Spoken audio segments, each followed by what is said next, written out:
স্মৃতিকণা সন্তান সম্ভবা। স্মৃতিকণা নামটা নিয়ে ও শ্বশুরবাড়ির সবাই প্রথম প্রথম খুব বাঁকা হাসি হাসত। বড্ড সেকেলে নাম। তবে প্রিয়াংশুর কোনো আফসোস নেই, বরং নামটা ছোট করে নিয়েছে, আদর করে কনি বলে ডাকে। তাই নিয়েও আড়ালে হাসি মশকরা চলে যে, তা প্রিয়াংশু বিলক্ষণ জানে। তবে কনিকে প্রিয়াংশু বাস্তবিকই বড় ভালোবাসে। তাই সেদিন অফিস থেকে ফিরে কনির মাথা ঘুরে পড়ে যাওয়া এবং তার কারণটা যখন জানতে পারল, প্রিয়াংশু সাংঘাতিক উৎফুল্ল। হাসতে হাসতে হৈ হৈ করে উঠল। উহ, আমি বাবা হব, ভাবতেই কেমন উত্তেজনা হচ্ছে। প্রিয়াংশু আনন্দে কনিকে জড়িয়ে ধরে বলে, কি দারুণ খুশি তো। ঠোঁট ফুলিয়ে কনি বলে, না, একদম না। ধুত, ভাল লাগে না, যাও। বিয়ের পরে সবাই কত ঘোরে বেড়ায়, আনন্দ করে, আর আমার অবস্থা দেখো। প্রিয়াংশু কনিকে বুকের মধ্যেই লেপ্টে নিয়ে কনির চুলে হাত বোলাতে বোলাতে বলে, সত্যি তুমি খুশি নও? না, মানে এত তাড়াতাড়ি আমি চাইনি। কোথায় একটু ঘুরবো ফিরবো, আনন্দ করব, তা না, বড্ড তাড়াতাড়ি আটকা পড়ে যাব যে। আদুরে গলায় বলে কনি, মানে স্মৃতিকণা, অর্থাৎ প্রিয়াংশুর বউ। মাত্র কয়েক মাস আগেই ওদের বিয়ে হয়েছে।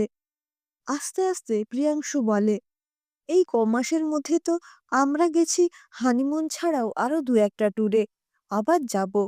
বাচ্চাটা একটু বড় হলেই আবার ওকে নিয়েই দুজনে মিলে আরো অনেক অনেক ঘুরবো বেড়াবো।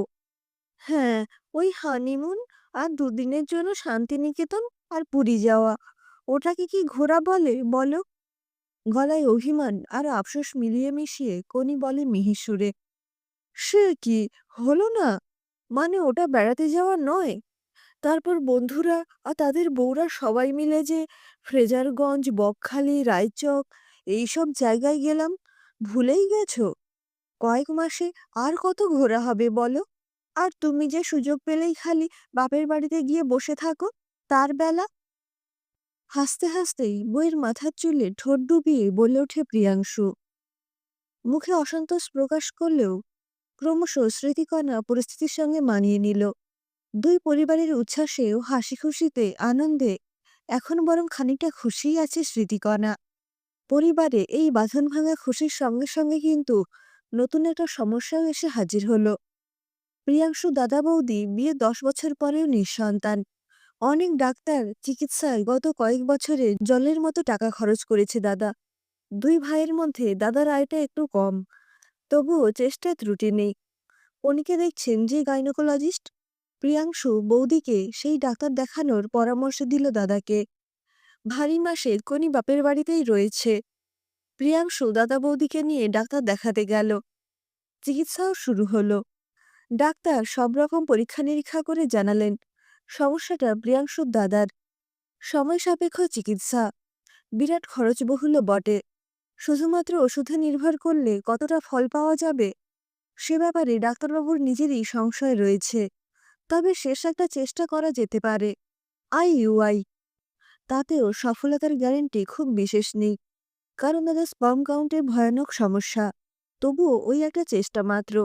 আইইউআই অর্থাৎ ইন্ট্রাইউটেরিন ইনসেমিনেশন, মানে বৌদির জরায়ুতে ভ্রূণ গঠনের চেষ্টা। না হলে স্পার্ম ব্যাংকে ডোনারের সাহায্য নিতে হবে। ছোট্ট একটি অপারেশন হয়ে যায় প্রিয়াংশুর বৌদির। ফলাফল আশানুরূপ হলো না। দাদা বৌদি এবং পরিবারের সব আশায় জল ঢেলে দিয়ে বৌদির অপারেশনটা সাকসেসফুল হলো না। নির্ধারিত সময় পার হয়েছে, স্মৃতিকণার অল্প কিছু সমস্যা দেখা দিয়েছে। ব্লাড প্রেশার অত্যন্ত বেশি, কোনো লেবার পেনও ওঠেনি। আর অপেক্ষা করা সমীচীন নয় মনে করেই ডাক্তারবাবু সিজারিয়ান সেকশন করে ডেলিভারি করালেন। স্মৃতিকণার মা বাবা ওকে নিজেদের কাছে নিয়ে গেলেন হসপিটাল থেকে রিলিজ হওয়ার পরেই। ছেলে ও ছেলের মা দুজনেই সুস্থ আছে। আনন্দে ভরপুর প্রিয়াংশুর মনে ছোট্ট একটা কাঁটা খচখচ করছে দাদা বৌদির জন্য। বৌদির প্রথম চেষ্টায় আইইউআই সফল হয়নি, দ্বিতীয় একটা চেষ্টা করতেই হবে। ডাক্তারবাবু তাই মত। এই ভয়টা বাড়ির সকলেরই ছিল। ডাক্তারবাবুর সঙ্গে কথা বলে আবার ট্রিটমেন্ট শুরু হলো। এবারে বৌদির আইভিএফ করানো হলো। ভাঙা মনে প্রিয়াংশুই উদ্যোগ নেয় বৌদির পরবর্তী চিকিৎসার জন্য। পরের বারে সফল হলো আইভিএফ এবং বৌদিরও ছেলেই হলো। দেখতে দেখতে দাদা বৌদির ছেলে 2 মাসের হলো। প্রিয়াংশু শিলিগুড়িতে বদলি হলো তখনই। বউকে আর বছরখানেকের ছেলেকে নিয়ে প্রিয়াংশু নতুন কর্মস্থলে শিফট করেছে। দাদা বৌদির ছেলের 6 মাস হতেই অন্নপ্রাশনের দিন ঠিক হতে খবর পাঠালো বাড়ি থেকে প্রিয়াংশুদের। কিন্তু সবেই কমাস শিলিগুড়িতে এসেছে। কাজের চাপে আর এক্ষুনি ছুটি নিয়ে কলকাতায় আসা সম্ভব নয়। আর স্মৃতিকণাও ছোট ছেলেকে নিয়ে একলা যেতে পারবে না। সুতরাং দাদা বৌদির ছেলের অন্নপ্রাশনে স্মৃতিকণা আর প্রিয়াংশুর আসা হলো না। সেবার পুজোর সময় প্রিয়াংশু কনিয়ার ছেলে ডোডোকে নিয়ে কলকাতায় এলো কয়েকদিনের জন্য। প্রথম 2-4 দিন সব ঠিকঠাকই ছিল। গোলটা বাঁধলো তারপরই। কনির ছেলে ডোডো আর বৌদির ছেলে জোজো খুড়তুতো জ্যাঠতুতো ভাই, প্রায় সমবয়সী। সারাক্ষণ খেলছে দুজনে। খুব মিল দুজনের। আর পাড়া প্রতিবেশীর মুখে মুখে ঘুরতে লাগলো, কে বলবে খুড়তুতো জ্যাঠতুতো ভাই, দেখে মনে হয় যমজ ভাই, শুধু সাইজে একটু ছোট বড়। প্রথম প্রথম কনি গা করেনি। তারপর কনি একদিন ডোডো আর জোজোকে পাশাপাশি বসিয়ে থমথমে মুখে দাঁড়িয়েছিল ওদের সামনে। প্রিয়াংশু, কি হয়েছে বলতেই ফেটে পড়ল কনি। প্রিয়াংশুর শার্ট খামচে ধরে হিস্টেরিয়া রোগীর মতো কাঁপতে কাঁপতে চিৎকার করে উঠল, আমি যা ভাবছি তাই কি সত্যি? একদম সত্যি কথা বলবে, একদম সত্যি কথা। হাউ হাউ করে কেঁদে ফেলল। প্রিয়াংশু আর কনি কেউই খেয়াল করেনি কখন এসে দরজায় দাঁড়িয়েছে বৌদি। বৌদির ঠোঁটে তাচ্ছিল্যের হাসি, স্বরে বিদ্রুপ আর ব্যঙ্গ মেশামেশি। ওইভাবে হেসেই বৌদি বলে ওঠে, এতটা উপকার আমার না করলেও পারতে প্রিয়াংশু। ভাইয়ের জায়গা, বন্ধুর আসন দিয়েছিলাম তোমায়, এই প্রতিদান তার? অনেককাল আগে একটা হিন্দি সিরিয়াল দেখেছিলাম, কালীগঞ্জ কি বহু, কোনো একটা বিখ্যাত উপন্যাসের ভিত্তিতে। আর ঘোর বাস্তবে তোমরা তো তাকেও ছাপিয়ে গেলে। আর তো কোনো সম্বোধন চলতে পারে না। বৌদি দুচোখ থেকে জ্বলন্ত অঙ্গার ঝরছিল যেন।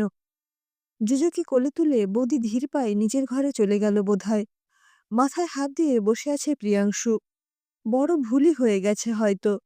সে কাকা না বাবা? স্মৃতিকণা ডোডো আর নিজের জিনিসপত্র গুছিয়ে নিল। ওরও চোখের জলের জায়গায় আগুনের গরম হালকা। সারা রাত ব্যালকনিতে বসেই ছিল। গোটা বাড়ি জুড়ে শ্মশানের স্তব্ধতা। সকাল হতেই ছেলেকে নিয়ে কনি চলে গেল বাপের বাড়ি। বৌদিও জুজোকে নিয়ে এক কাপড়ে বেরিয়ে গিয়েছিল কনি বেরোনোরও আগে। কারো সাহসে কুলায়নি বৌদি অথবা কনিকে কোনো প্রশ্ন করতে। সেই দিনই ফিরে গিয়েছিল প্রিয়াংশু আবার শিলিগুড়িতে। যে কথাটা কেবলমাত্র ডাক্তার আর প্রিয়াংশুর বাবা মা দাদা ছাড়া আর কেউ জানে না, এমনকি বৌদিও জানতো না, সেই কথাটা কনি আন্দাজ করে ফেলল। লোকের মুখে খালি ডোডো আর জোজোর কি মিল, এই কথাটা শুনে শুনেই। স্মৃতিকণার সন্দেহ অমূলক নয় একেবারেই। বৌদির সন্তান আসলে বাঁকা পথে প্রিয়াংশুরই। তাই প্রিয়াংশু সামান্য প্রতিবাদও করতে পারেনি। প্রতিবাদ করলে বা কনিকে বোঝানোর চেষ্টা করলে কে জানে কি প্রতিক্রিয়া দিত কনি। ঝুঁকিটা নেয়নি প্রিয়াংশু কোনো সাফাই দেবার। বাবা মায়ের গোঁড়ামি, বড় ছেলের বংশরক্ষা হোক বংশের রক্তেই, বংশের পিতৃবীজেই। বড় ছেলের পিতৃত্বে অপারগ, তাতে কি? তাই বলি ছোট ছেলে তো আর অপারগ নয়। সুতরাং প্রিয়াংশুর স্পার্ম ডাক্তারবাবুর হাত ধরে প্রতিস্থাপিত হলো আইভিএফ করে বৌদির জরায়ুতে। বৌদিকে কিছুই জানানো হয়নি। বৌদি জানলে রাজি হতো না কিছুতেই, বরং পারিবারিক কেচ্ছা চাপা থাকতো না। প্রিয়াংশুর ভেতরটা জ্বলে পুড়ে খাক হয়ে যাচ্ছে অব্যক্ত অন্তর্দহনে। সেই দিন থেকেই, যে সকালে ও গিয়ে স্পাম প্রিজার্ভ করিয়ে এসেছিল স্পাম ব্যাংকে। কনির পেটে তখন ডোডো। বাবা মা দাদা প্রায় ঠেলেই পাঠিয়েছিল প্রিয়াংশুকে ক্লিনিকে। তবে কখনো প্রকাশ করতে পারেনি কথা কোথাও কারোর কাছে। শুধু প্রাথমিক আবেগ কেটে যাওয়ার পরে ও বুঝেছে, বাবা মা দাদা এবং প্রিয়াংশু নিজে সবাই মিলে চূড়ান্ত অনৈতিক কাজ করেছে, অন্ধ এক গোঁড়ামির বশে। দুই ভাইয়ের দুটো সংসারের ভাঙন চুরচুর করে গুড়িয়ে দিল সব আশা ভরসা বিশ্বাস নির্ভরতার সম্পর্ক, যথা সর্বস্ব। প্রিয়াংশু আর কলকাতার বাড়িতে আসেনি, এমনকি বাবা মা মারা যেতেও। দাদা আজকাল একলা কলকাতার বাড়িটা আগলে নিয়ে ভূতের মতো বসে আছে। চেনা পরিচিত মহলে ঢিরি পড়ে গিয়েছিল। তার সামলানোর কোনো চেষ্টা করেনি প্রিয়াংশুরা। সব তছনছ। একটা অন্যায় সিদ্ধান্ত, নষ্ট ৬টা জীবন, দুর্বিষহ জীবনযাপন। একে একে ১৮ বছর পার। অফিসের কাজে প্রিয়াংশু কলকাতায় এসেছে। ভাঙাচোরা শরীর, ততোধিক ভাঙাচোরা মন। কাজকর্ম মিটিয়ে একবার দাদার সাথে দেখা করে প্রিয়াংশু ফিরছে ব্যাঙ্গালোরে, নিজের কর্মস্থলে।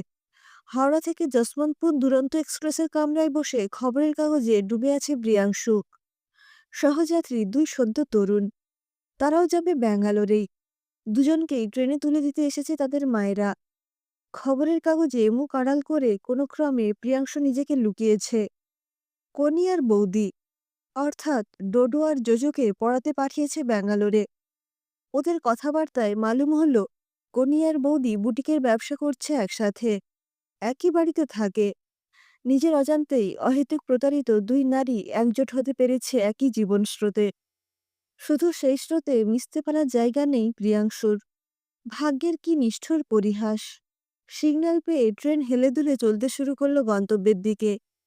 আর উল্টো দিকে সিটে বসা প্রিয়াংশুর ২ আত্মজ।